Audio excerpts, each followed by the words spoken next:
Do not let this great country become the United Kingdom. Do not allow America to fall as Europe has fallen. Look at us. Let us be a warning. Be better than us. I've watched my country fall apart, and I want to warn others before they let their country do the same. And believe me, I love my country. The UK today is a place few of us recognise.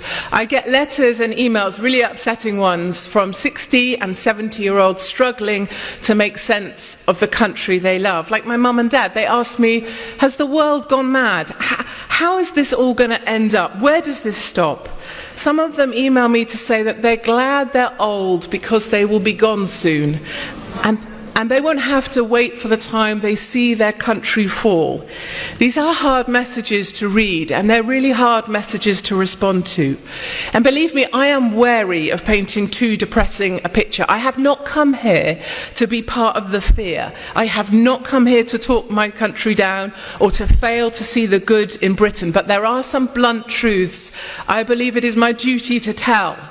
You are more likely to be raped in London than in New York.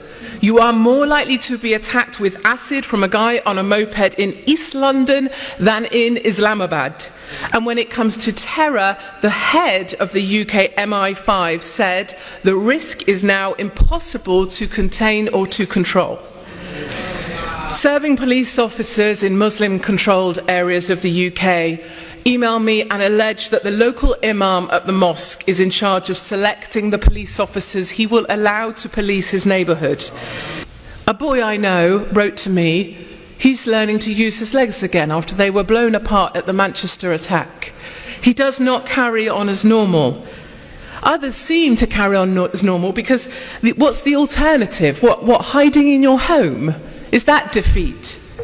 It's not normal to build walls on bridges of rings of steel around Christmas markets. If this is terror losing, I would hate to see terror win. Enough of the candle lights, enough of your hashtags, enough of your heart-shaped gestures at the sky, enough of turning the Eiffel Tower lights on and off. I'm epileptic. Flashing lights don't do me any favour whatsoever.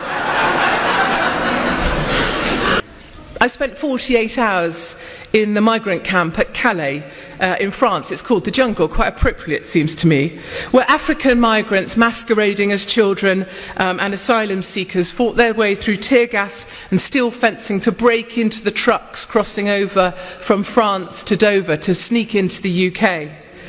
My photographer was lynched, his camera was stolen, his wallet taken, he was beaten up, and he went home because he was badly beaten actually. I had my arm dislocated. They came for us with steel bars. We were put in the back of a van and taken out of the camp to safety. I went back in the next day. I was told to cover up by the charity workers there, the do-gooders, the Democrats, those types, you know. They told me to cover up my shoulders because it was offensive to the Muslim men. So I stripped off. They didn't like my tiny tits much better either. I met a lady with a little boy, and I was trying to find this quieter story, you know, real women, real problems. And her little boy, it was the first child I'd seen in camp, and she invited me into her little caravan thing. And it turned out her little boy was in fact a little girl, except she dressed him as a boy so that at night the migrant men wouldn't come and try and steal him from her. And I learned a big lesson as well. I was naive. Migrants don't come for a new life and leave their old life behind.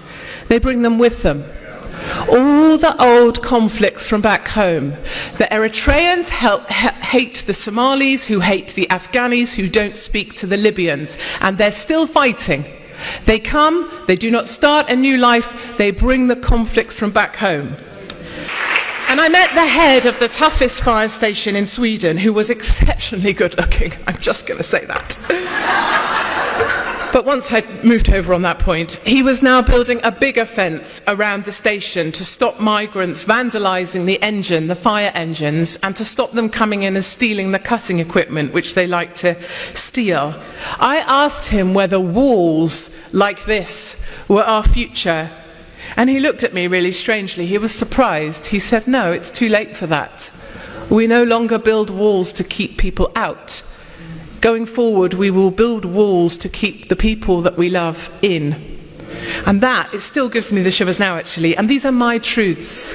These come straight from the mouths of men and women who live this stuff every day. No filter, no lens, no censorship, no Google ranking, no New York Times.